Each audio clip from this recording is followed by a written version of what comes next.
கிறிஸ்துவின் அபிஷேகம் மட்டும்தான் நமக்குள்ளே நிலைத்திருக்கும். ஆகவே அபிஷேகிக்கிறவராகிய இயேசுவை முக்கியப்படுத்தி அவருடைய அபிஷேகம் என் மேல் இருக்கிறது, அந்த அபிஷேகம் என்னை சத்தியத்துக்கு நேராக நடத்தும்.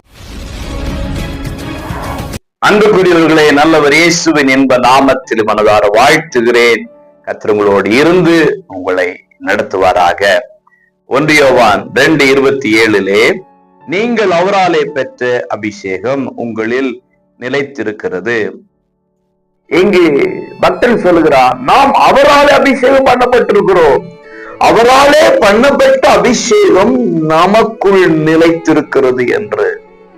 அப்போ நாம் பெறுகிற அபிஷேகம் நமக்குள் நிலைத்து இருக்க வேண்டுமையானால் இயேசு நம்மை அபிஷேகிக்க வேண்டும். இயேசுவால் அழைப்பை பெற வேண்டும். இயேசுவால் அனுப்பப்பட வேண்டும். இயேசுவால் அபிஷேகிக்கப்பட வேண்டும். அந்த அபிஷேகம் தான், கிறிஸ்துவின் அபிஷேகம் மட்டும்தான் நமக்குள்ளே நிலைத்திருக்கும்.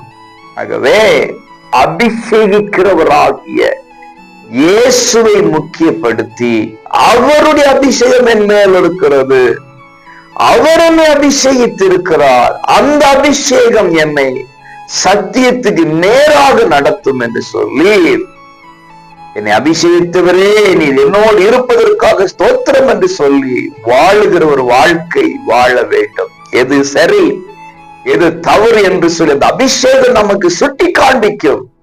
ஆகவே நிலைத்திருக்கிற தேவ அபிஷேகத்தினால் நிறைந்து வாழ்வோம். God bless you all.